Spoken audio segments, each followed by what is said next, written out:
Hey, no fun, secret, silent starting of the recording to do secret stuff, sadly. I think that Casey is feeling a little bit tired.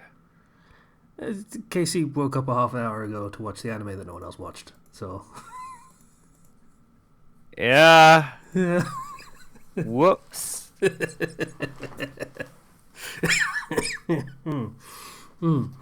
Yeah, Well, that's fine. It happens. uh, uh, yeah. We're recording 4th of July weekend, and 4th of July was a holiday that threw off some schedules. So, Was it fun? oh yeah. Um, freaking our neighbors were doing fireworks out in the street, Cool. and some people were shooting them off into the sky. So even though we're like, still quarantining at home, uh got to see some fireworks. We had to give my dog like these calming chews so she wouldn't freak out. Yeah. She still freaked out a little bit, but we had lots of food, lots of snacks, and my parents were like, "This is a holiday. Screw your diet." And I'm like, "Okay." I mean, that's fair. Yeah. Usually how it works. And so I dug in, and I had a great. We had s'mores at the end of the night. That was great. Are s'mores unusual for 4th of July? I don't know. Well, we don't usually have s'mores, so it's nice to get s'mores every once in a while. If anything, I think they're more typical for 4th of July, but especially just during the summertime. Mm-hmm. Any holiday that takes place during the summer or a warm area, not a bad snack. Because we got a fire pit out in our backyard, and so we can just light it up and make s'mores. And now Uh, I have Fallout Boy stuck in my head. No one wants that. I didn't. I didn't do any of that. On July 3rd, there was a D&D party at the shop I go to, which was Cool. from 9 p.m. to 3 a.m. Which that was a lot of fun. But man, it threw off my sleep schedule a little bit. Mm-hmm. Uh, and then I stayed inside and played Last of Us for pretty much every second since. The good one or the bad one? I mean, the second one. So I don't Okay. know if that's bad or not. I also don't know what I'm allowed to say about the game because Um, yeah, what's your kind of general impression so far? I'm curious. the game is forcing me to play a character I don't like, Okay. and Yeah, has been for a while. that's a general impression a lot of people have.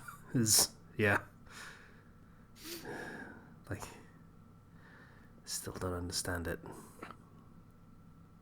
Over and over again, you hear them say things like, "We want people to feel uncomfortable," and mission accomplished, I guess. Yeah, Usually you do that to in aid of something, but in this case it's just we want people to feel bad while playing our game, and they do.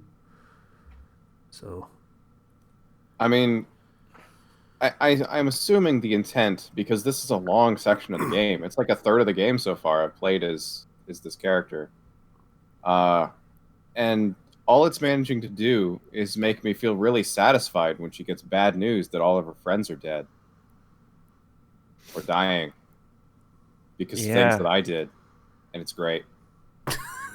Which is that's probably the opposite of the intended response, to be yeah, honest. Probably, but this is what happens when you make me play as a character I don't like. and I that's enjoy the also a suffering. very common reaction. Is yeah, I the really bad thing happened, and then they forced me to play as the player that as the character that did the really bad thing. So I ran her off a cliff 5 times, and I felt really good about it. Like, yeah, okay, It Like, has helped in the sections of the game that are difficult when I die repeatedly because it's like, oh, all right, I don't mind seeing that so much actually.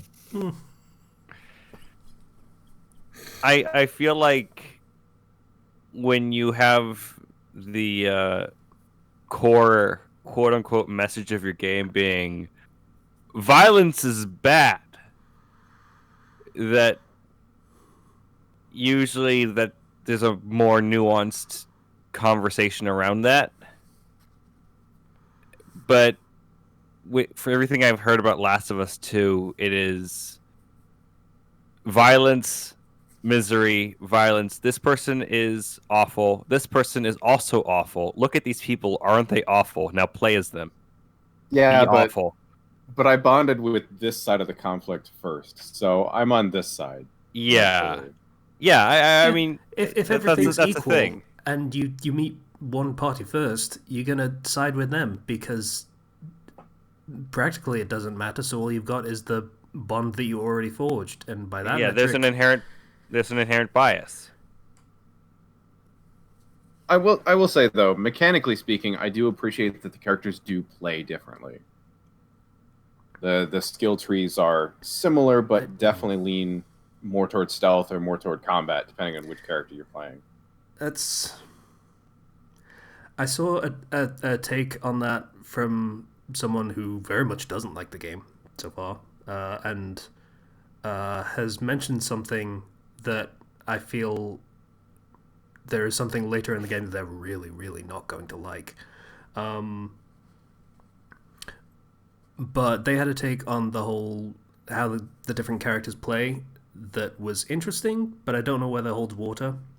Like, you play as two characters. I don't think this is a spoiler. You play as Ellie and you play as Abby. Abby is the muscular lady. Ellie is the tiny little 19-year-old college student-looking girl. And playing as Ellie kind of sucks. And playing as Abby means you get to stomp zombie heads and bash the shit out of things. I mean, you're essentially Joel again. So yeah. And it's more fun to play as Abby, is her impression. Not mine. I haven't played it. It depends on your play style, but I can definitely see that. Stealth is dangerous, so when stealth breaks, inevitably you have to fall back on your combat skills, and if you're playing as a character that does not have many of those, and you have to rely on your own skill or your limited supplies, whatever, then yeah, it's kind of a pain in the ass. Which is weird also that Ellie has limited combat skills considering she's been doing this for years, but that's not to the point I was making. The point I was making is, or rather the point that I'm cribbing from someone else, Leanna Kay, by the way, on YouTube. She's very good, very insightful. She was saying that, yeah, I'm playing as this character and I'm suddenly having fun with the game. I like this character. Wait. I don't like this character. I'm just having fun playing as her.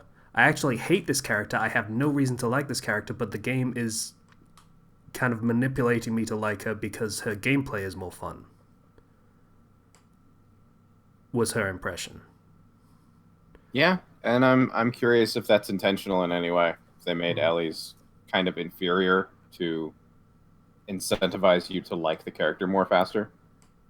It's an interesting take. I don't know whether it holds water. Yeah, I don't really know. My kind of personal take from what I've seen is that the developers really like Abby. And I mean, from what I've seen, from what you're describing with the with the kind of more the different sort of gameplay and what I know of the spoilers, I feel like they really like Abby. I don't know. I don't want to really substantiate that with any sort of spoilers or anything, but that's the feeling I got. They really like Abby. They really don't like Joel. Yes. Or Ellie, for that matter. Yeah. I mean, after the ending of the first Last of Us game, Joel loses a lot of his likability. I would. There's a lot of arguments in favor of Joel on that one. Yeah. There are a lot of arguments, and that was kind of the good thing about the game and the ending, was that you could have a real serious argument about what he did at the end of that game. And there were a lot of points that could be made that were entirely valid on both sides of that argument, which was why it was a great ending. Yeah, there's it's a lot more complicated. I wouldn't say he lost a lot of respect because from a certain perspective, what he does is messed up, and the way he does it is awful. Like I'm not gonna debate the way that he goes about doing what he does is awful, but the reason why he's doing it, you're faced with and I'll just talk Last of Us 1 spoilers because I think everybody knows that at this point, and if you Yeah, don't, the first game's fine. First game's a fair game. If you're really yeah, bothered by spoilers for Last of Us, I don't know, skip ahead like 5-10 minutes. yeah, I'm just gonna say that Ellie as a child was not informed that first of all that she would have to die, and second of all, as she is still a minor, she can't exactly be expected to make a lot of these decisions as an adult.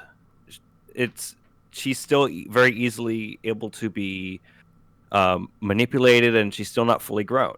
And so, from that point of view, you know, Not to if mention having Joel a is, whole hell of a lot of survivor's guilt because of what's her name? yeah, I want to call her Chloe, but that's the girl from Life is Strange.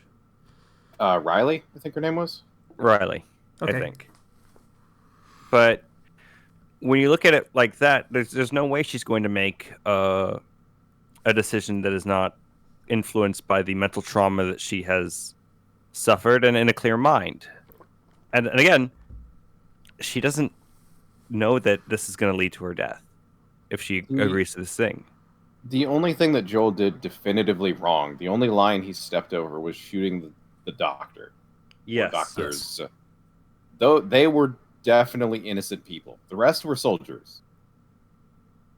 And I guess the leader lady, maybe? Didn't Patient, catch you were going that. to say something? Patient. Sorry, I said, what about lying to Ellie afterwards? That was definitely wrong. I think lying in the moment was probably just him. No, it was definitely a wrong thing to do. Yeah, that was a wrong thing to do. But it definitely comes out in the second game, and oh boy, does it have an impact. Mm-hmm. Wrong, yes. Understandable, also yes. Though is the Yes. thing. Like, I can't imagine a scenario where he would have told her the truth in that moment. But the thing is, it works on both an emotional level because, Joel didn't want his baby girl to die again, which has his own trauma in that and everything. Like, we could break that down forever. But also, the Fireflies are kind of fuck-ups.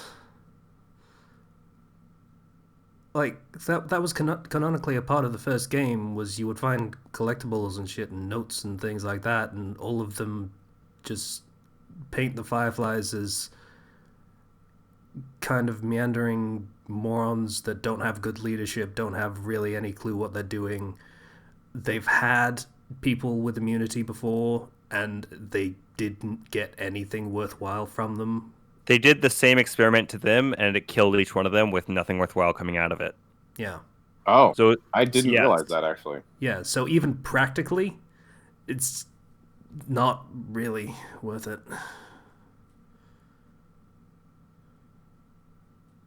Mm-hmm. Like, you can argue hope and faith and maybe this is a chance, but it's not a good chance. So, yeah. But that's the thing. We're arguing on the side of, like, it was, quote-unquote, the right thing to do. But you could also make very valid arguments for the other side of it wasn't. Like, he's still just murdering a fuck ton of people that are trying to do the right thing, trying to save the world. Even if they're not especially successful at it, he definitely didn't need to kill the doctors, as Patient said. Yeah. And again, it's that nuance in the ending that made it so great. And then the second game decides, nope. Screw your arguments. Screw nuance. This is... Yeah, throwing out the nuance is just awful. Because that's... if you just say, it feels like a fan fictiony approach. Yes, it that does. Oh my god. of and like I was trying to put it into words, but yeah, that is totally fan fiction of. And It's then character Naruto bashing. comes back to the Hidden Leaf Village and he tortures all the people who met and like. Oh my fucking god, they wrote a fucking bash fic of Last of Us. That's pretty crazy. Oh, I feel gross.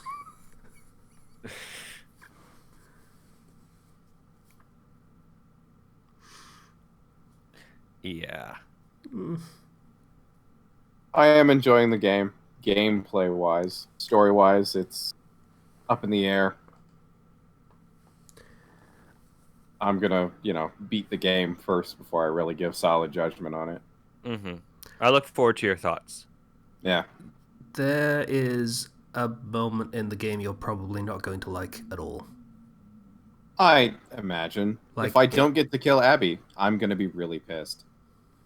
There is a point in the game where you're probably going to be very, very, very angry with the developers, and it will have nothing to do with Abby. Oh, okay then. Fair enough.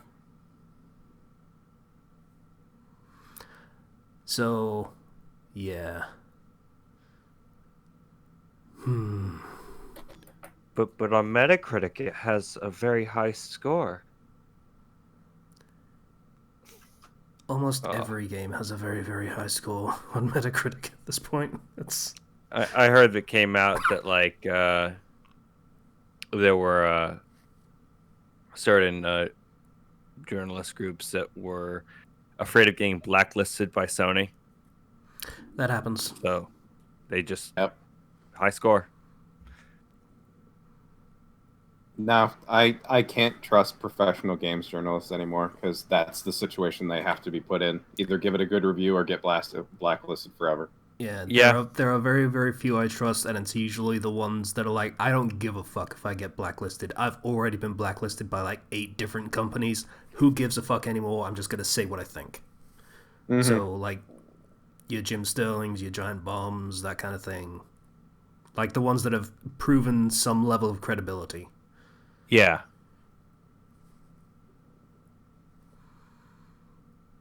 Yeah.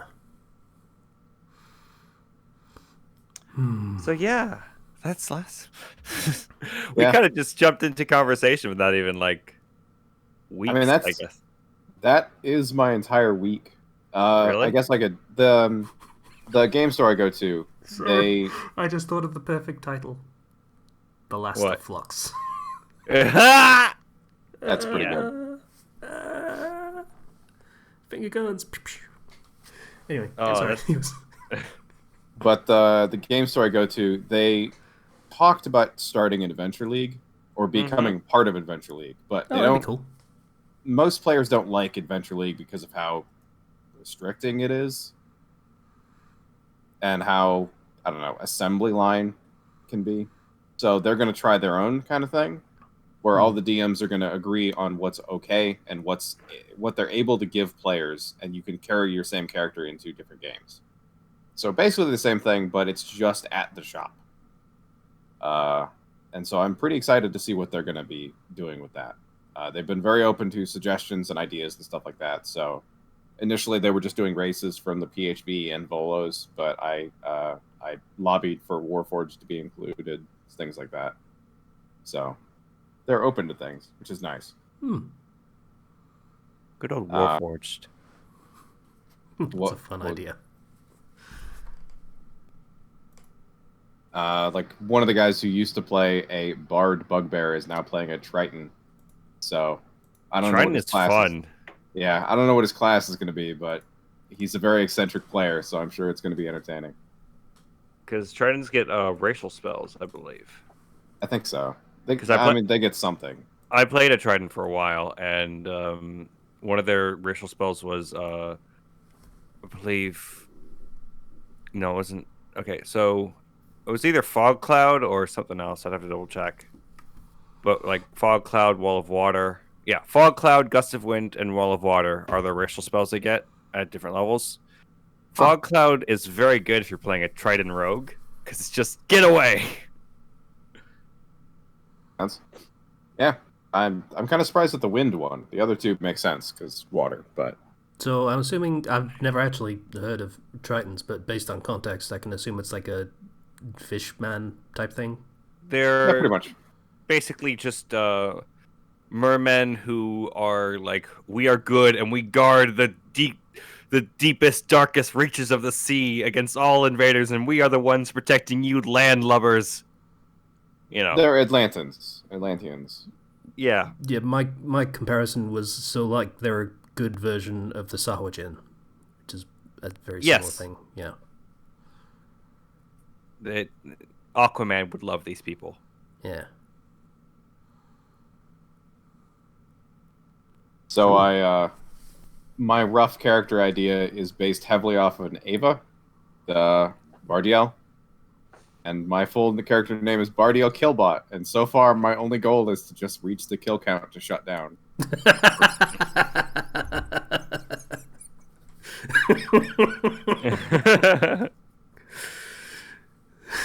So I don't know where I'm taking that character, aside from a lot of killing. But it's going to be fun. That's a really good character concept. Thank you. So I will hopefully be able to report back on how good that is in 2 weeks. Because unfortunately, I'll be missing session 1 of the new season because I work next week. And That's a shame. yeah. Oh well. But yeah, I believe that's my entire week. Yeah, it's been pretty one note. And on that note, welcome to the Fandom Flux podcast, episode 3 or whatever. Probably 3. I think it's 3 or 3. Yeah, I'm Casey. And Slicinus is here. I guess. You might have noticed. Is he? Is my mic not picking up? It wasn't, yeah. Oh, great. Yeah, it's me. Hi, Hi. Slicer. Zero's here. Hey guys, Pokemon Platinum is still good. And Patience here. I like trains. Is it strange that I honestly had to look to my side just in case?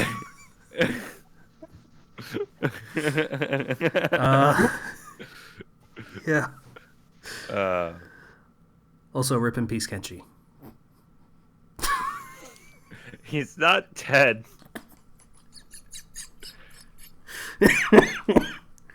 Yeah.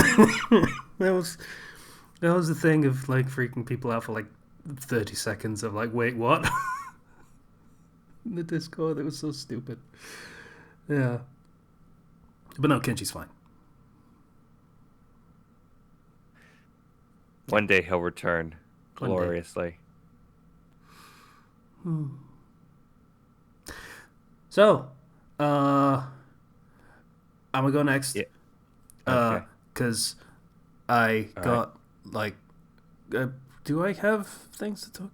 Yeah. All right. So Hamilton came out on Disney Plus. Yeah. That was cool. Oh, yeah. I haven't seen it yet. It's really good. I feel like I I don't don't need to know. actually say that, but it's really good. I don't know the login information for a family's Disney Plus account. I feel like for many reasons you should definitely get that. Yeah. Yeah. Like I have the that's Netflix stuff down. I don't have the Disney Plus. It is a really good service. I wish it wasn't 100% kid friendly, like they had like an adult section that they would just have. Like they could probably get the Netflix original stuff from Netflix. That would be cool. The If you Marvel look stuff. into sorry. If you want the more adult-oriented ones, you could look into their older works before they became animated. I'm not sure what you mean. You mentioned Disney Plus. I thought that was what you meant. I mean, That's Disney Plus is a service that they're leaning pretty heavily towards mostly kid stuff, like a lot of animated stuff, a lot of kids movies, a lot of kids shows. Not the stuff that they've produced that was more, um, like I was saying, you wouldn't get the Netflix Marvel shows on there. They wouldn't put it I up because that is very much. I don't know what the American rating would be, but it'd be like 15 to 18, probably 18, because of the stuff see. that happens in it. PG-13, maybe. Yeah, dancing between PG-13 and R, depending on what the exact content is. Yeah, probably R for all of the blood and all of the hey, rape is a major theme of this show kind of thing that happens. Like, yeah. So you won't see those on Disney Plus as long as they're, trying to be the kid friendly streaming platform. Which, is fine as a business decision, but leaves me wanting, but I'm not their target market, so it's fine. But yeah, Hamilton is really fucking good. Like, I have listened to that show a lot of times. And I don't cry when listening to it anymore, which I feel like is progress for me. I bawled like a fucking baby watching this show. Holy shit. Oh god. But yeah, it brings a lot more I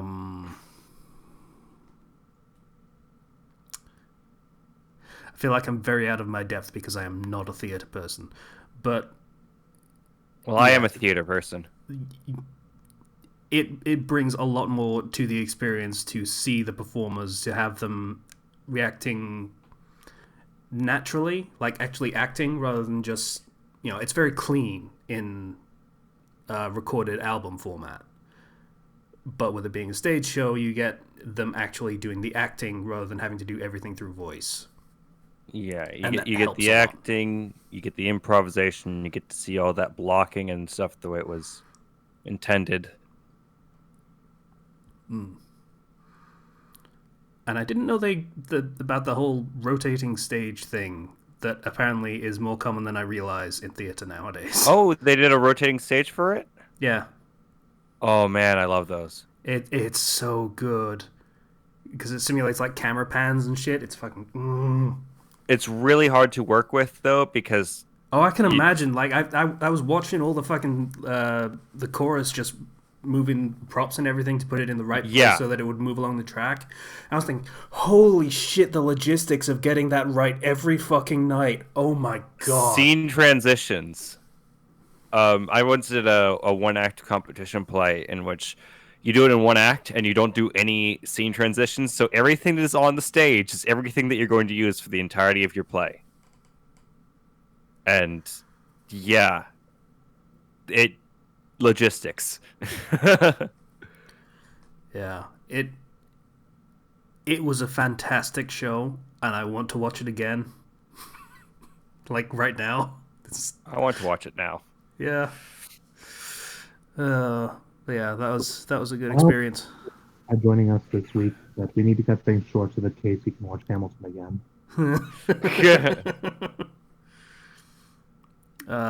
Wait for it. Oh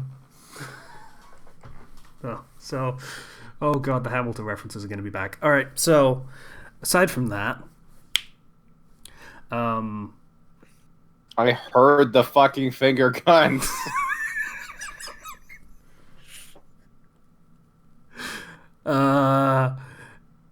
Yeah, so I burned the fuck out this week is what happened. It was bad.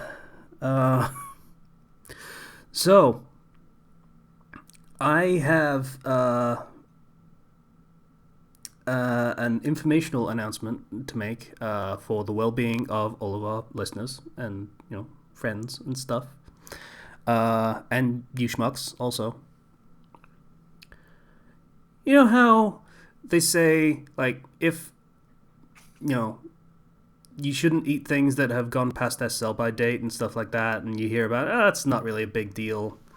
You know, Don't tell it's me. it's a really, really, like, limited estimate of how long it could conceivably, if all factors possible aligned, then this would be bad to eat by this date. What did you do, Casey? That circumstance is entirely fine. There is nothing wrong with eating things that have gone like a couple days past the sell by date. They're perfectly fine still. That said, the thing about eating from dented cans, that is absolutely correct, and you do not fucking do that. So yeah. I got food poisoning at the beginning of this week. Ah. Yeah, I was running low on food.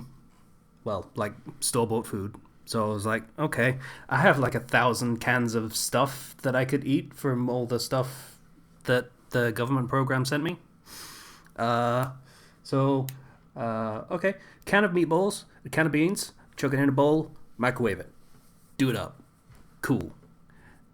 And I had this can of beans, and I'm like, this is like folded in half.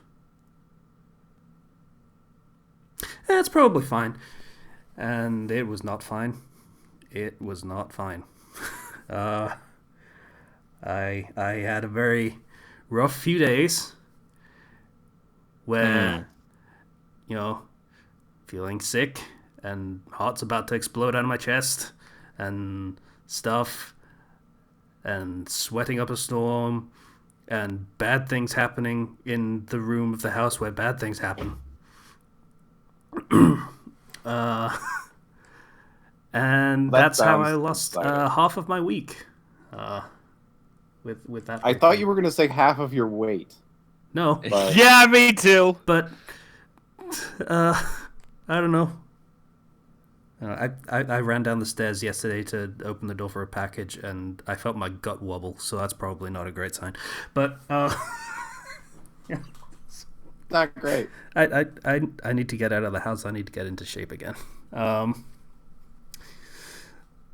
But yeah, so I lost half of my week to that, which was not great when I'm already approaching burnout, and I know it, and I was like, oh, I can get one more week of content in. I can do it. I can do one more week, and then that happens. So I end up on Friday knowing I need to write a total of 13,500 words in the space of 3 days. And that didn't happen because the weight of that fucking number in that amount of time, on top of already losing my motivation, on top of just getting back from feeling like absolute garbage, I got one piece finished. It's not great. I'm going to be perfectly honest. I think it's actually pretty poor, and I want to go back to it when I'm feeling better. Really sound like the basin for proper creativity. And I got like a third of the way into the next thing. That was this morning. So I would have about 18 hours, not 18, numbers is hard, 36 hours or so to get 11,000 words done. I had lost a majority of the time I had to get all of it done, and I had done less than a third. Is it possible for you to just say, hey, got sick, gonna be a slight delay? Or just flat out skip a week and start fresh next week? I mean, granted, that's tomorrow, but... I mean, I would expect them to understand it if you Let me finish, because this is literally where I'm getting to next. I had already planned to stop everything for next week. I had announced it on Patreon and everything, and I'd been like, hey, I'm not going to do anything next week. So this is the last one. You're going to get a thing updated, Patreon story updated next week on Monday, and then nothing the following week because I'll be taking a holiday. And then I didn't get basically anything done this week either, because of food poisoning and because of burning out like I did. So I had the choice of either pushing through, continuing working. Probably it would have taken me at least till fucking Thursday to get everything back on track, at which point I wouldn't have actually taken a week off. And I would be still in the exact same situation I'm in right now, where all my writing is shit, and it's forcing a thing that's difficult to force. You might notice the problem of not being able to. Yeah. Words Yeah. are hard. Yeah, they are. After, I think 150,000 words in 3 months, words are hard at that point. They're not easy. Yeah, it's not like I've not been, busting my ass doing this stuff. I'm going to be perfectly honest. But that didn't really change how fucking guilty I felt when I had to go to all my commissioners and say, okay, I can't. I'm really sorry. I know I promised I was going to get this done before I went on holiday, but I just can't. And if I give it to you now, if I force myself to get it done, it's going to be garbage, and you're not going to get your money's worth from it. And then I had to do the same thing to my patrons. And you hear a lot of stories about, people getting burnout from overworking and stuff. And, we're talking the YouTubers that do crazy fucking amounts of work. They work 7 days a week, 10 hours a day, for years on end, and absolutely destroy their mental health doing that kind of thing. And you think it's, common sense of, hey, just take a break every now and again, just for your benefit and for the audience's benefit and everything. It's all fine and everyone will understand. That doesn't really take into account the guilt that comes in when you feel like you're letting people down for not doing the thing they expect you to be able to do.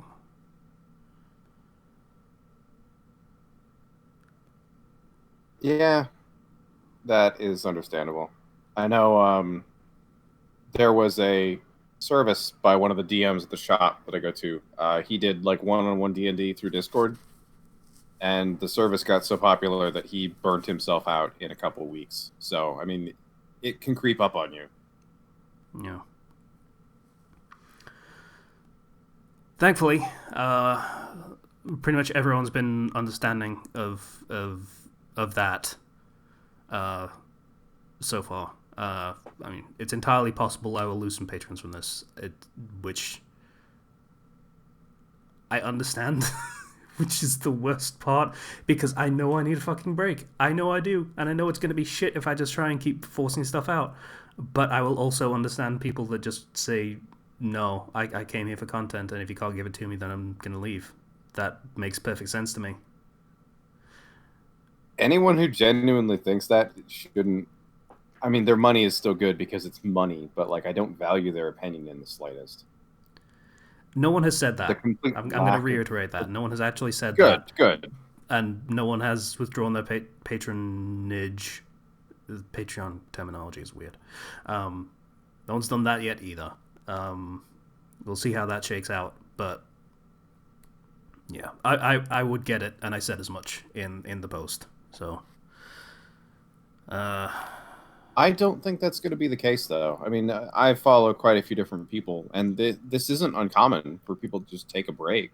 I mean, usually, because of how Patreon works, it's usually an entire month off, just so they can put their account as inactive for that month. Mm. But a week here and there is definitely not uncommon. So yeah, this has been a stressful day because of all that. So, but yeah, I'm sorry, dude. It just sounds like that sucks, you know? Yeah, it happens. Price of doing business, I guess, kind of thing. But yeah, so far my stomach won't shut up. I haven't eaten. So far, everything's fine. So I will take a week off next week and recharge, and not think about writing even when I want to think about writing, and just fucking just relax for a bit. Mm-hmm. Yeah, that sounds good. Yeah, I think that's going to be really good for you. Yeah, I think that's everything for this week. I can double check just real quick. Oh, I bought Dragon Quest XI because it was on sale on Steam, and that's pretty much it. I haven't actually touched it because it's a game I bought on Steam, and that's generally what happens to them, is I buy them and then never play them. That is fair. So yeah, that's how that goes. That's pretty much my week, though. I'm honestly, I think a nice grindy RPG is exactly what you need right now, because they don't really require a lot of thought, and the plots aren't really that incredible either. They don't require a lot of brain power. I mean, I could always finish fucking Persona Royal, and I'm still not even halfway through. Fucking Christ. Yeah, maybe do that. Yeah. If it's not stressful anyway, because I know maxing all those social links without a guide is kind of a bitch. It's stressful with a guide too, because the guides tend to be not great. But yeah. I can try and track down the one I used. If you want. I mean, to I've got that. one I've been using for it, and it's doing me fine. There was a mistake in it that I needed to fix. Am I just biased from having played through the game 7 times already, the original game, or it seems it was tricky in the original version of Persona 5 to get everything taken care of? It's substantially easier in the Royal version. Yeah, the thing is, it was quote unquote easy in 4 as well. That didn't mean that I didn't fuck up and miss out on stuff. Like, it's another investment of 100 hours if you get it wrong, is all I'm saying. The main problem with the Persona social links, confidants, whatever you want to call them, is that if you get the wrong dialogue option, you pretty much have to invest a week to get to the next stage of that relationship to get all those points. You missed out on the dialogue. It depends. They gave you a saving grace in this one. Almost every time you advance the link, they give you a phone conversation where you can get a few extra notes that way. Yeah. But you can get those wrong too.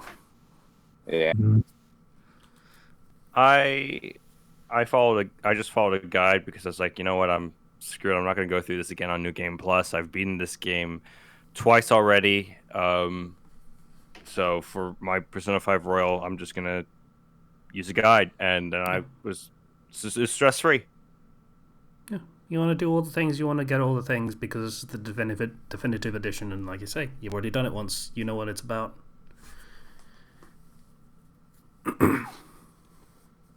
Yeah.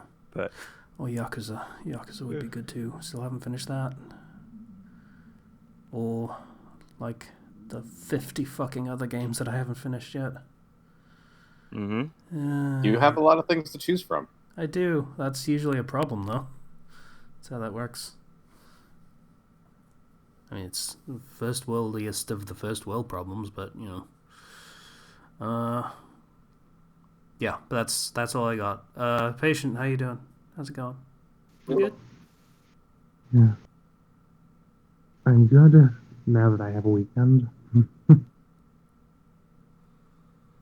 Weekends are nice. They are. You wanna hear what happened to me? Sure. I asked. So, yeah. Oh. Well, here's a funny story. At my job, currently we have 6 employees working at the brand, with all of the COVID cuts. Mm-hmm. Of those, 3 of them are tellers, including me, and 3 of them are sales. One of them went on vacation this past week. One of the other tellers went to cover at another branch this week. And the other teller was out all week because her husband had to get tested for COVID-19 because he was showing all of the symptoms. And when the test came back negative, they decided that she still couldn't come back until tomorrow. So, simple math, how many tellers does that leave all week? That's unfortunate. Oh my god, stomach, shut up. Jesus. Monday through Thursday, it was terrible. Just the only other employee who could help me was she's a sales dedicated. She has learned the basics, but she's learned the basics of teller work, but she's not fully trained. Yeah. It's basically an in case of emergency sort of thing. I am competent enough to run the teller line all by myself all week long. That doesn't mean I like doing it. And I had some reprieve the day before yesterday with the slowest Friday that I've experienced in a long time. Slow and Friday don't typically fit together that way in the same sentence. I guess that really depends on your industry. Is the bank not slower on Fridays? It's all. Monday and Friday are always reliably the fastest days of the week. Yeah. Monday you have all the people that need to get the stuff done that they couldn't get done on the weekend, and Friday you have the people trying to get stuff done before the weekend. It's especially this Friday is typically the day that people get paid. Oh, yeah, okay, that makes sense. Yeah. Maybe something to do with 4th of July being the next day. People didn't. That's a recent uptick of COVID cases in Texas. It's gotten to the point now where it's no longer optional to wear a mask when you're out in public. Mm-hmm. No longer. As in, like, by law they made it that way, or it's just common sense? That's how it is in California. A mandate for wearing a mask. Iowa was one of those states that actually didn't even go into legal lockdown of any form. So I'm kind of curious if they're going to do anything different with this. I hesitate to call it second wave because it's not. It's just a bunch of stupid people. We'll have to see. Oh yeah, and one other thing. The teller who was covering at the other branch, coverage is discontinued until further notice because of this COVID mess. So he's going to be back starting tomorrow. Oh, that's good. And the teller who was out, she gets to come back. And then on Tuesday, her vacation starts. I was going to say, like, hey, it was a rough week, but then everything gets back to how it's supposed to be, and then, yeah.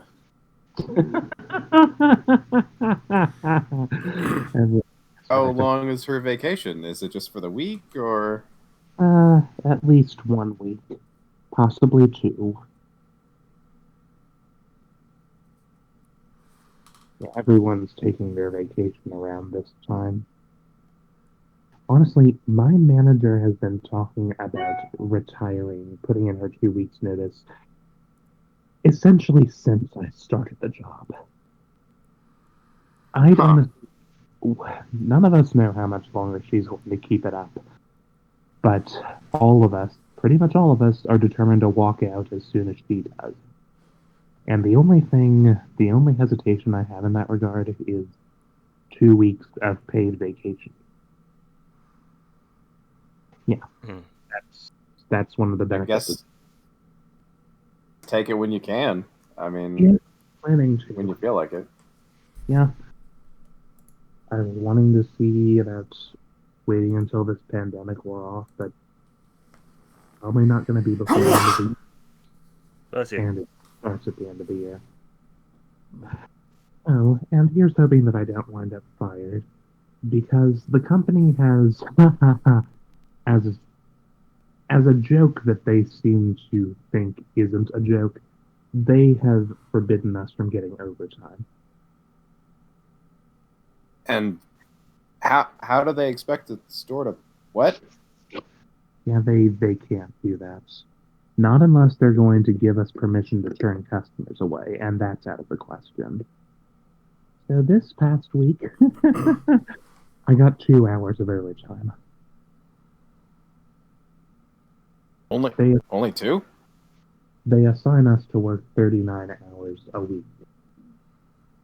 And that's with us cutting our lunch breaks in half 3 days out of the week to make up for the hour cuts for how long the branch is open.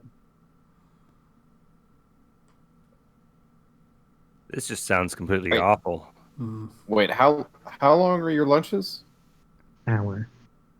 Oh, okay. Yeah. Never mind. Yeah. I was going to say, we don't have a lot of labor laws here, unfortunately, but one of them is if you work over 6 hours, you need a half-hour break. Yeah. In most states. Yeah. Same. I'm not sure if Texas is one of those states or not. I mean, I didn't get a lunch break at least 2 days this week.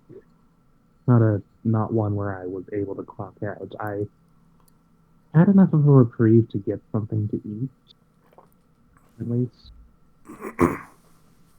But Friday it was just 2 people all day long. Myself and the sales manager. The sales associate, because my manager was out that day on a bit of vacation of her own, which she needed. Yeah, I mean, at that point, you just basically have to eat at your desk. To kind of have snacks throughout the day, just to keep going. Yeah, yeah, they said that they were going to try to send someone to cover it, and that didn't happen. My branch is one of the ones that has a surplus of employees. Almost all branches are operating on less than a skeleton crew right now. That's pretty common at the hospital as well.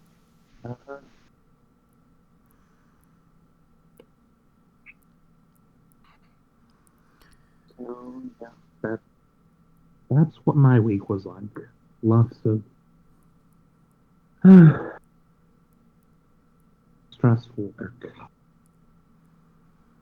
But it's over now, and hopefully this coming week won't be as bad. I mean, if I have another teller there the whole time, then surely it can't be that bad.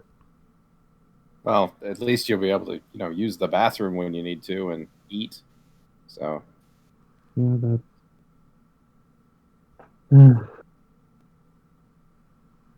In other news, we're almost done with the next chapter of this fight.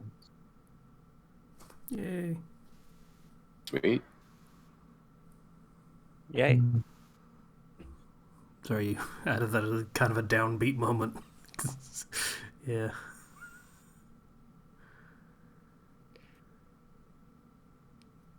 Anything else besides...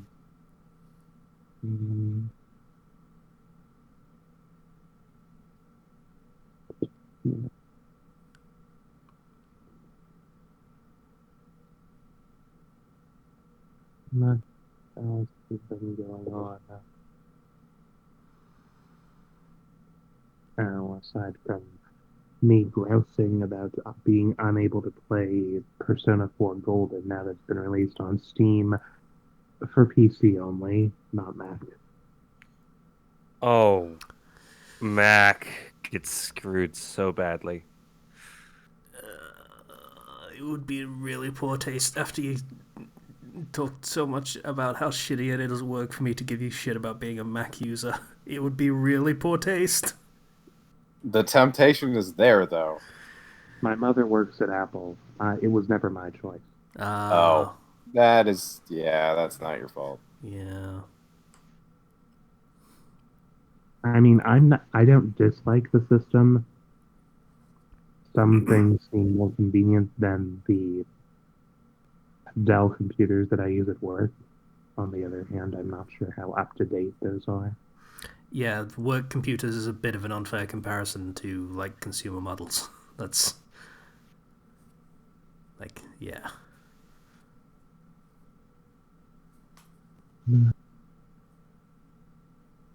But, so... God, now I'm just remembering fucking working at the disability shop and we had fucking CRT monitors on our computers. Is that for the Melee players? What? Is that for the Melee players? I don't get it. That was good. It was a good joke. I got it. Because they have to play on the CRTs for Melee and disability and Okay. Yeah, Well- alright. But yeah, 2016 and fucking old busted ass boxy monitors. Yeah. Whew. Aside from getting a lot more into the Astuff movies and Yeah, they're great. contemplating the feasibility of Big Mom having having an army of suicidal muffin commandos.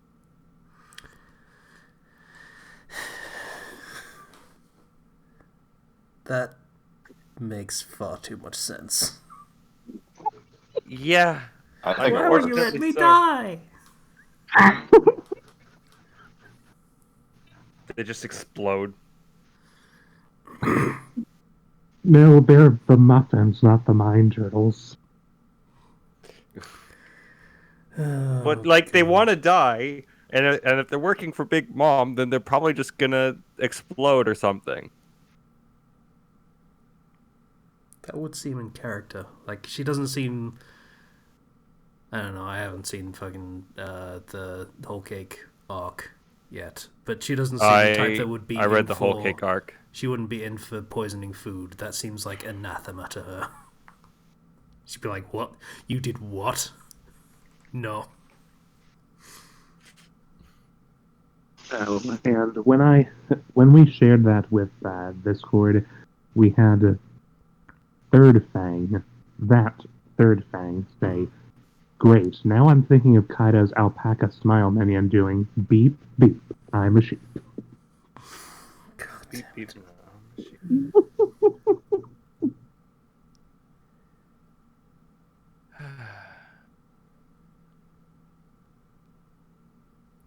Why is it so funny? So, anything else you've been doing, patient? I've got fucking ass stuff getting stuck in my head now. God damn it.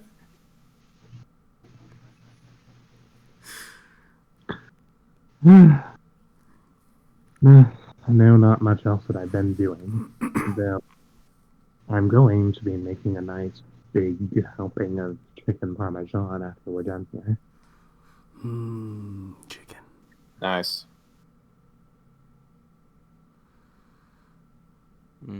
Chicken parmy tastes so good. Right. Can Is we that stop everyone? talking about food, please? I'm begging you.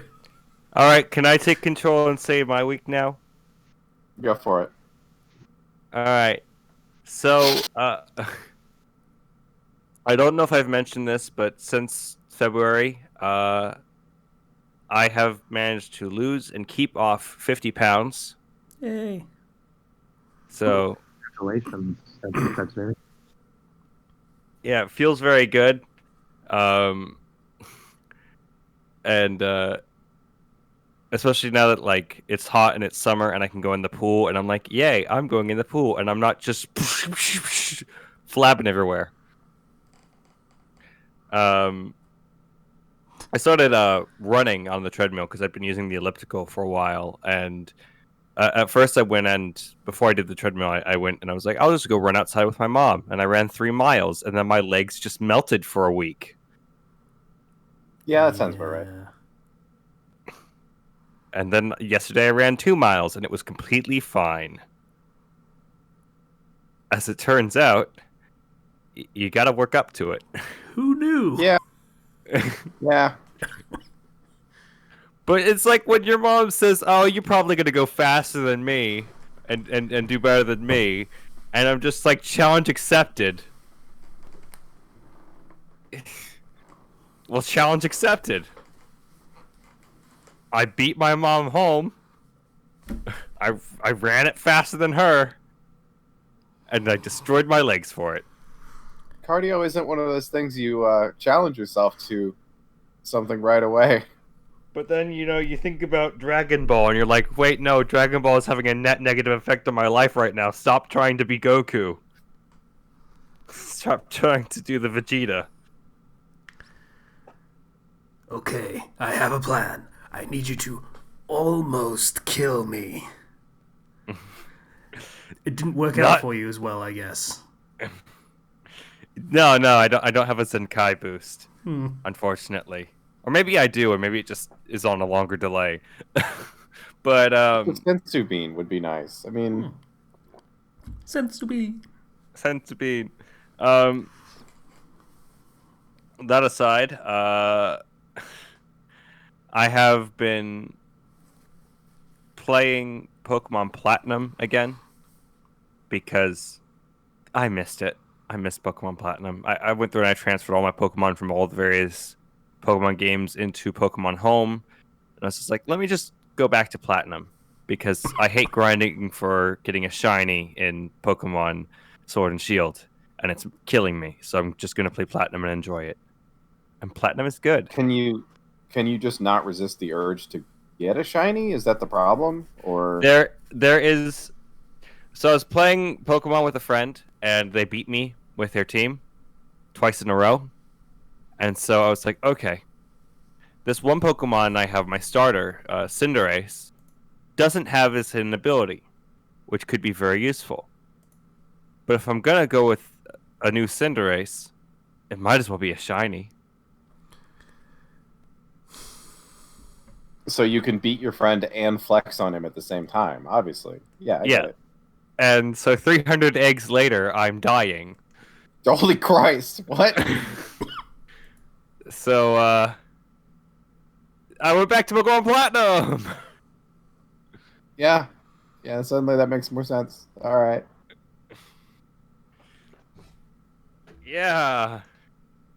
And boy, is that game better than Pokemon Sword and Shield. I actually feel challenged at points. Weird. Yeah, I guess you could probably, if you want to challenge, you'd probably want to go back to like the first couple of games. Well, I've gone back to them and they were like fine, but it's just I haven't gone back to Platinum in years since I first beat it. So it's been nice. Also been watching a lot of Pokemon challenges on YouTube, and it just was like, I want to play some classic Pokemon. And Platinum is like one of my favorites. So that's going great. I bought a new laptop also.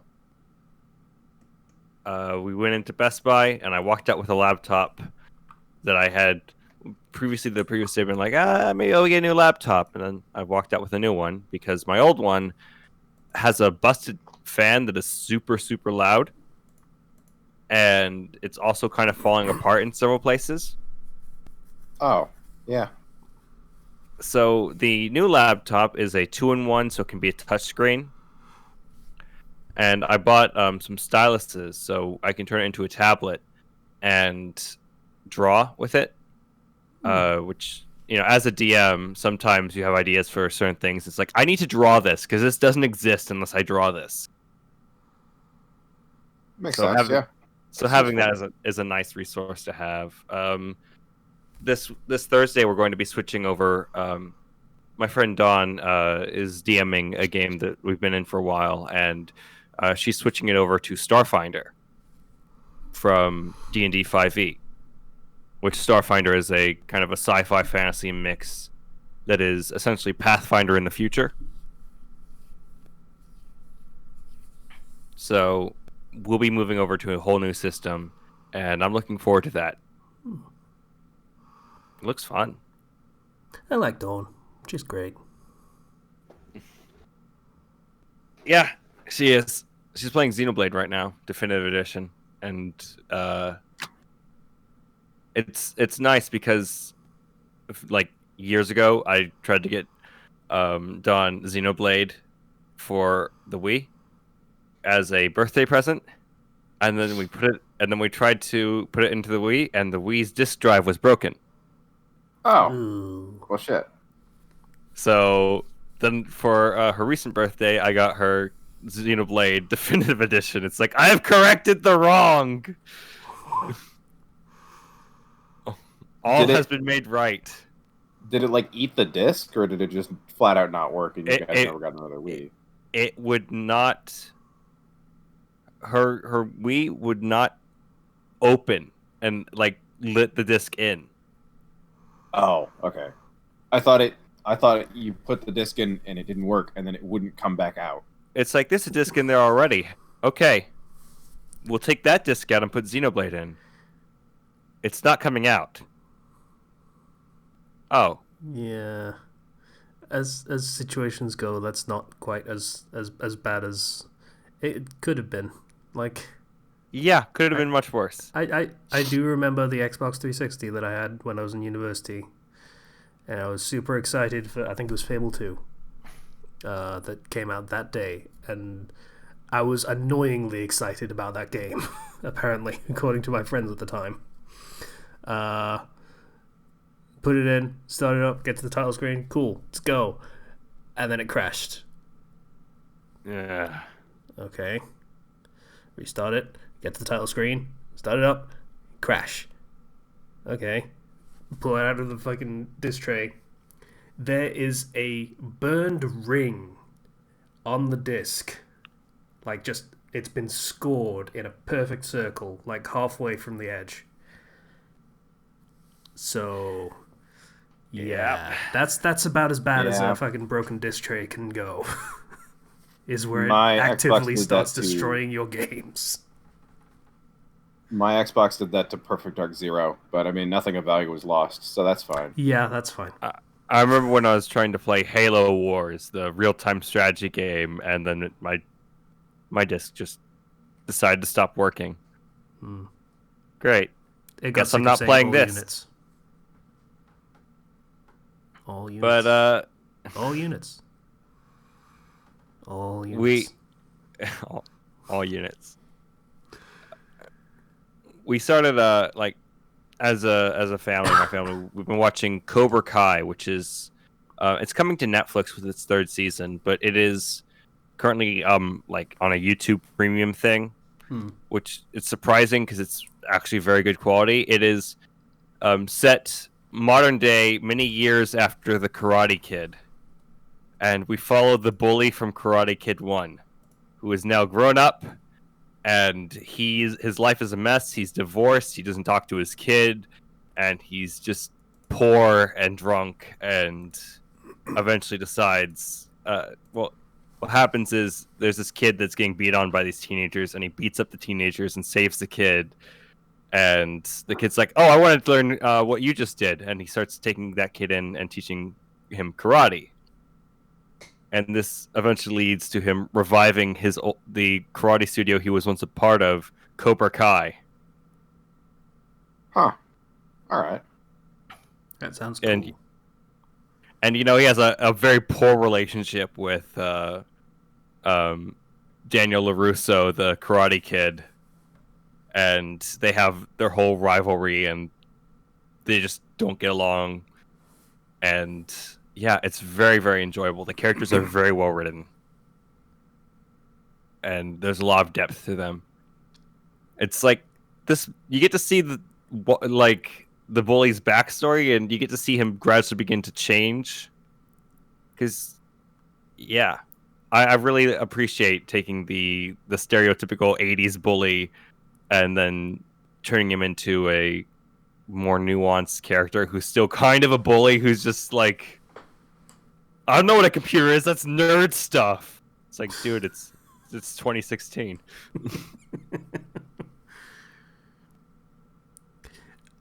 I like the idea of a dude that must be like at least pushing 50, and he's like, ugh, nerd stuff. He's still stuck in the 80s. It's great. And that's Cobra Kai. I'm not sure when it's coming to Netflix.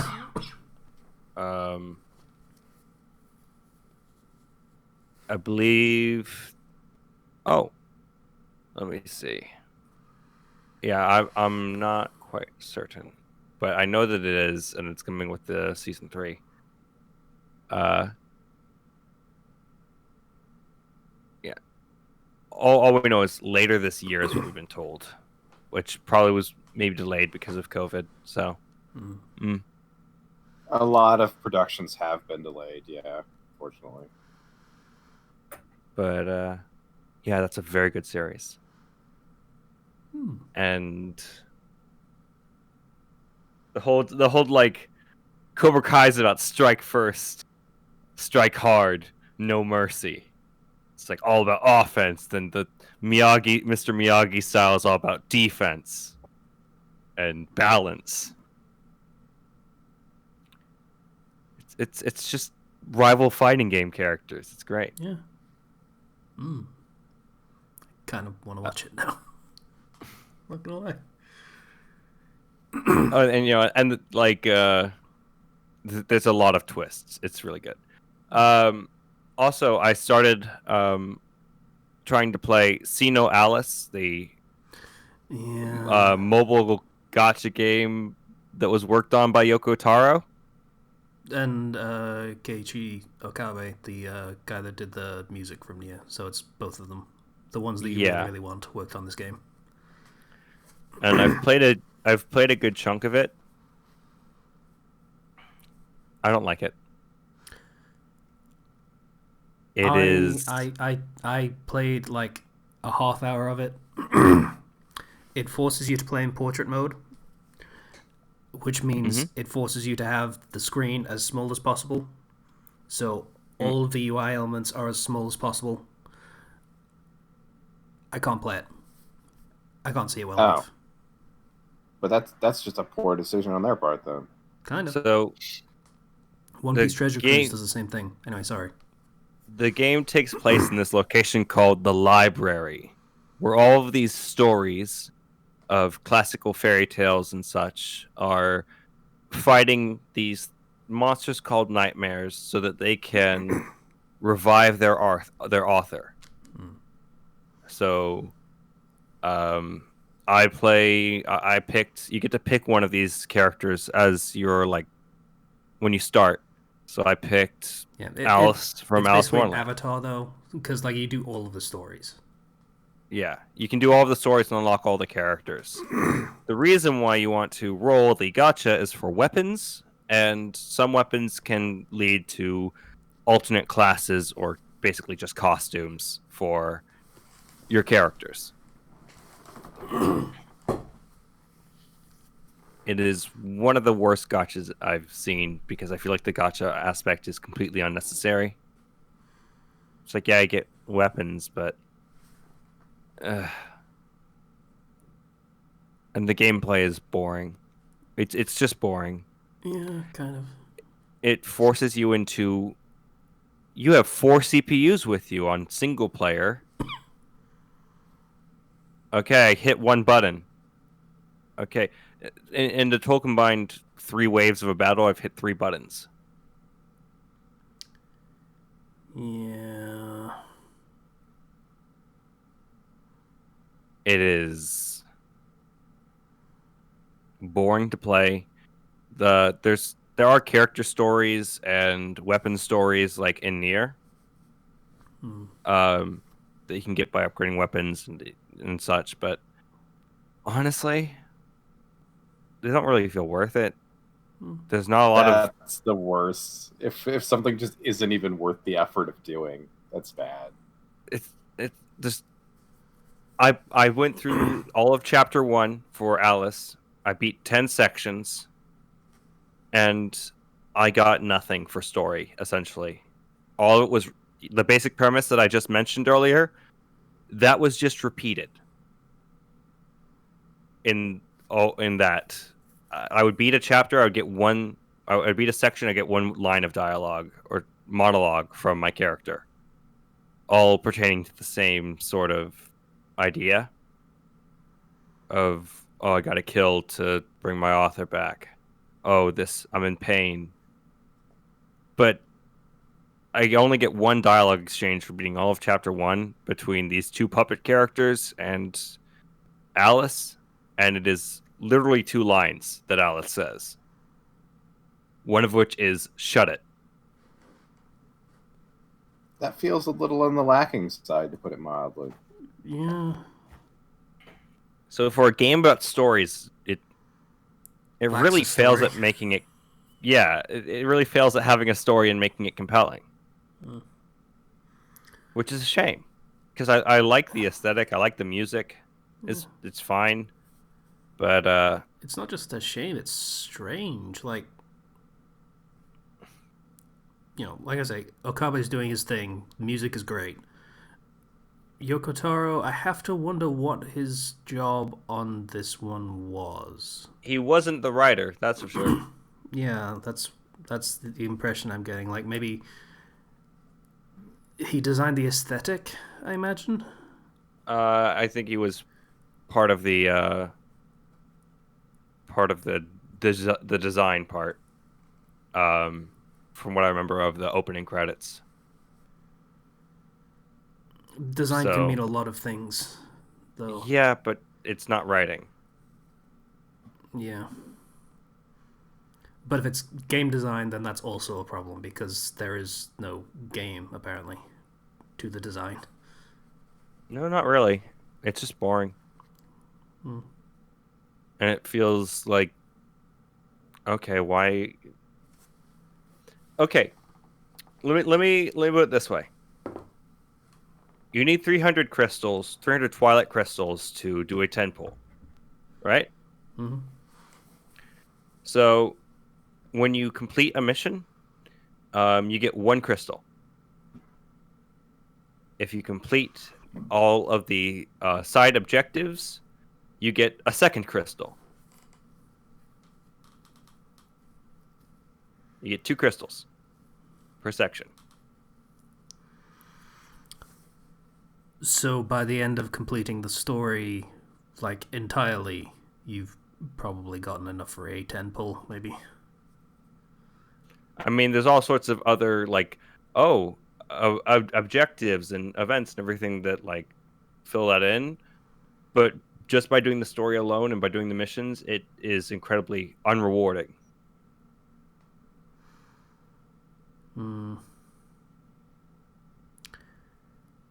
Yeah. Like, I'm just comparing it in my head to other games with, gacha systems, and you got Fate Go, where you do maybe 3 nodes and it will give you 1 Saint Quartz, and that is 1/30th of a 10 pull. Which is still better. Not great, but it's still better. But it's very generous with just the occasional gifted quartz that it gives you. Brave Souls is very generous. Like, it has, like, in terms of scale, it's very similar to Sinnoh Alice, which is like 250 for a 10 pull. But for each mission, it will give you 1 for finishing it, 1 for every side objective, which is 3, and then 1 for completing all of the side objectives. So that's 5 you can get from every mission. Yeah. So the system for this game just sounds incredibly ungenerous, but also doesn't really give you an incentive to actually use it. Yeah. Oh, did I forget to mention that your character? You know how I just mentioned you unlock classes? Mm-hmm. You can limit break those classes by getting multiples of those classes, so you can level them up further.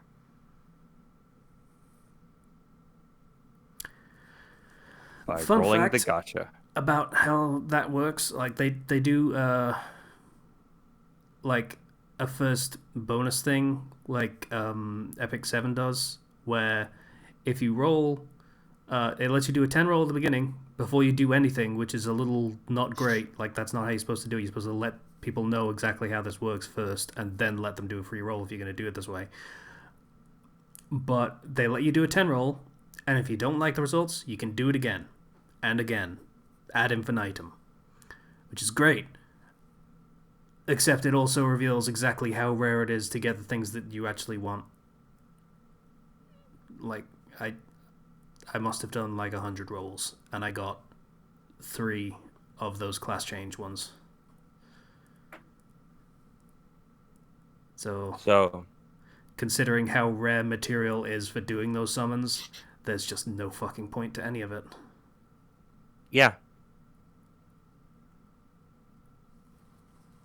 it's. I will say this: you do get like medals for rolling, and if you get enough of those medals from doing your 10 pulls and such, then you can exchange them for one of the items that are on like Spotlight. However, again, the problem is getting enough 10 pulls without spending money. Yeah. So I don't know what to make of that game. But thankfully, it's not the only, like, mobile thing that Yoko Taro was working on. Like, there was another thing that was, like, I don't quite know what it was, but it was like a 3D character game. I don't know. There was a character that was moving through various environments of yeah, no, there's dilapidated- there's a near mobile game. That was it. Yeah, it was Neo. It's Wasn't being it? written by 4 different writers though, not Yoko Taro. That's fine as long as like it looked like it has the feel of a Neo game. Yeah. The writers just have to be decent. Like, that's probably the major flaw with Sino Alice is the design. It's great, as in the art design, the aesthetic. Yeah. The music is music? great. Everything else doesn't make it to par, and that's the problem. If you can't even make it okay on those fronts, then there's no fucking point. It doesn't matter how good everything else is. Yeah. It's just not fun to play. Yeah. And well, FGO can be very ungenerous sometimes. It's still fun. I still enjoy playing that game. Dude. There's a lot of depth to it. Scotty. Yeah. Scotty soon. 2 days. But Save it for a goddamn year. yeah. Aside from that, I say. Yeah. No, I was doing the finger guns because you said the thing.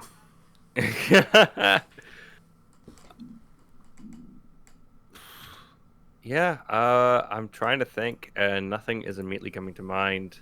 D&D stuff, working out, swimming, 4th of July, eating.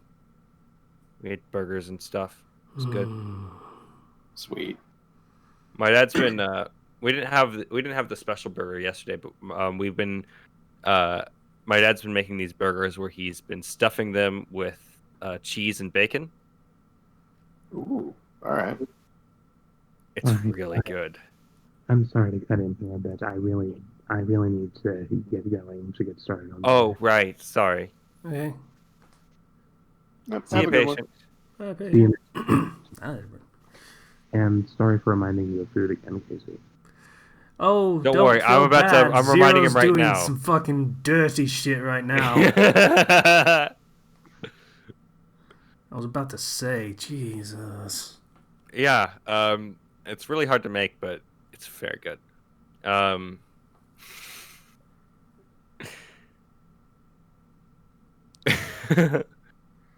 Yeah, I think that's about it for my week that I can remember. I'll probably remember something later and be like, oh no. Oh, yeah. The reason why I'm making a Shining Cinderace is its hidden ability is Libero, which means that it changes its type to the type of attack that it's about to do before it does the attack. So it always gets stabbed. Oh, okay. So it will change its type to, say, become a lightning type, or electric type, rather. Yeah, lightning type. Electric type. And now it's an electric type. And now your move that you're going to do on it that was going to be super effective, maybe not as effective, or what have you. I've yet to really use it in battle, but Libero is a really fun ability that I want to try out. That's like the tanking equivalent of dodging. My type has changed. What am I now? I'm now a flying type. Says the small bunny. And now your enemy's strategy is all different, and they might not be able to even hit you very hard, depending on what their moves are. Yeah, because my friend had a Pangoro with bullet punch, and it just annihilated. It was so hard to beat. Bullet Punch is a really good move. It's so good. Because I have most of my team was already injured or down at that point, and this was like last Pokemon comes out. It's like, oh yeah, Pangoro with Bullet Punch, and it has a special ability which boosts the power of punching moves. And I'm over here with like my Scizor that also has Bullet Punch, and I'm like, gosh darn it. She already buffed her attack too much. I can't take it down.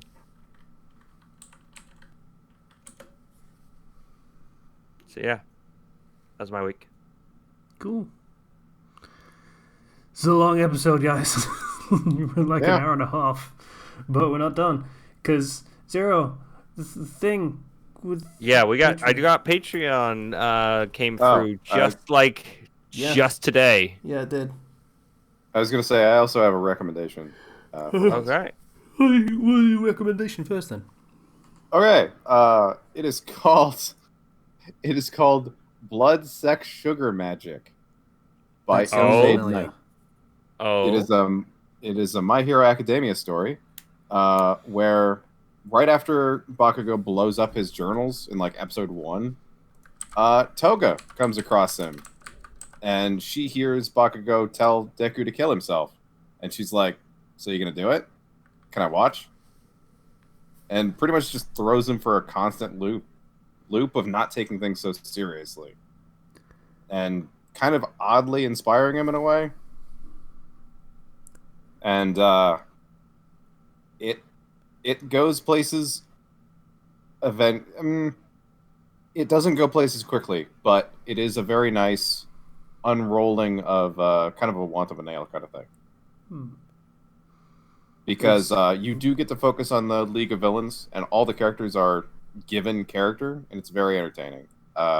Very well done. Toga's mindset is really well done. Like, because of her traumatic childhood, which has gone into detail, and shared by a lot of villains, because she goes to an orphanage that does bad things to people. She thinks that the only truest form of love is to have a rival, an arch enemy even, that will eventually kill each other. And that is the greatest end someone can have, because you'll be remembered forever by that person.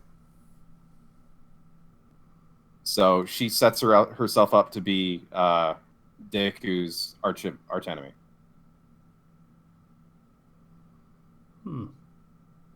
Interesting. Also, it's named for a Red Hot Chili Peppers album. Oh, gotcha. Okay. Yeah, that's why. That makes sense. Okay. One thing the author does is, normally this would be annoying, but he does have characters occasionally sing songs or be around music that is meaningful. like the All for one of the big things that happens is that almost every time someone goes into his office, he is singing and playing his guitar. And Toga immediately calls him out for being an asshole for doing that, and he does not kill her for it. He just laughs about it. And then says he kills the last person that did that. So, it, like I said, everyone is given character, and it's really good. The author does. There are some things that people might not like. It's a pretty common fandom thing that Dobby is the oldest kid of Endeavor, so that he is that in this. I've read a couple different My Hero stories where that's the case. It just seems like a commonly accepted fanon thing. It's gonna be so awkward if that. It's gonna be so awkward if that turns out to not be true. Everyone has taken it as fucking gospel already. Yeah, everybody is like, that's totally the case. And if it turns out to be like, nope, it's like, well, huh? Yeah. I don't know if that's going to be the case or not, but that is canon for this story and any story that this author makes. Bakugo and Kirishima are gay for each other. That's very common as well. Yeah. So I mean, it's never explicit that you don't go through lemons with them or anything, but they are definitely a gay couple. There's quite a few characters that are bisexual. So if you don't like people playing with people's sexuality, it might not be for you. Mm-hmm. But yeah, definitely a solid recommendation for me because it's very good. The author also has a couple other stories. One of them is where, sorry, I read it like a week ago. Deku meets Mei really early. Hatsume, the crazy support user. Yeah, Hatsume. And they essentially make the Iron Man suit eventually. And so Deku doesn't actually take All for One. He embraces the quirkless hero thing. So I'm not only recommending this, but also the author in general. Okay. Also, I have come up with an alternative theory for Dobby. That he is Deku's half-brother.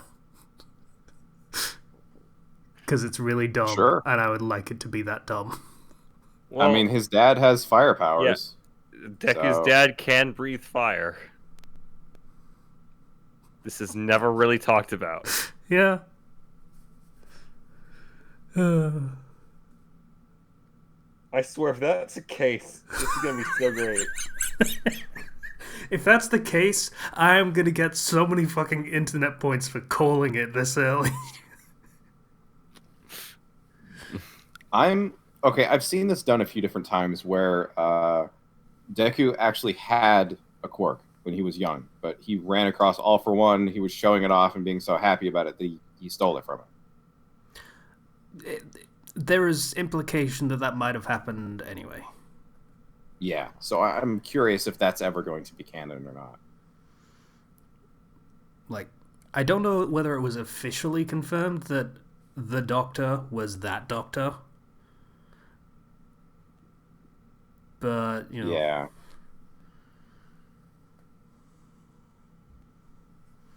They do look incredibly similar. And yeah, I think it's the same voice actor. Huh. Alright. It occurs to me that I've read like 4 or 5 My Hero stories in the past couple weeks, and I might have just spoiled an aspect of the thing I just recommended because I can't remember if it was part of this one or not. But, oh well. The uncertainty makes it not a spoiler. Maybe. Let's pretend. It's okay, I'm gonna forget all of this. Alright, that works.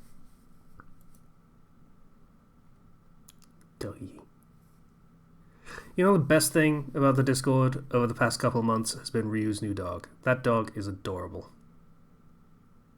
I don't think I've seen. Check out the dog blog channel in the Discord. Oh. He's like, oh. Gotcha. Okay, I just like the cat one, I muted that one right away because I assumed it was going to be going off left and right, so I'll have to pop in. Yeah, he's so small. He's so happy. Anyway.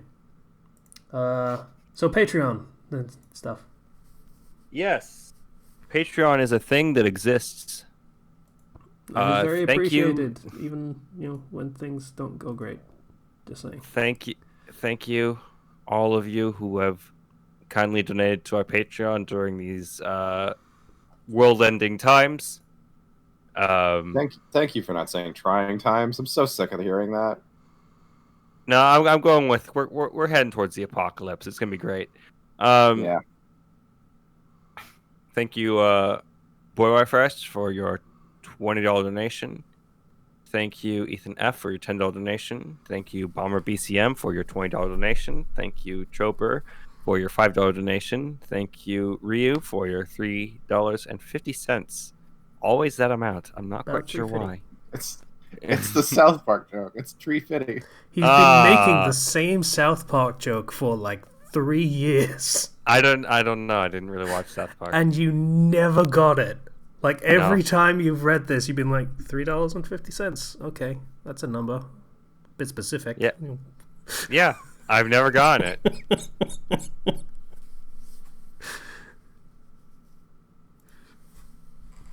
That's just how I be. Thank you, Greek guy, for your $1 donation. Thank you, Malik, for your $1 donation. Thank you, Crossbrain, for your $10 donation, and thank you, Vale, for your $10 donation. Thanks, guys. Yeah. Thank you.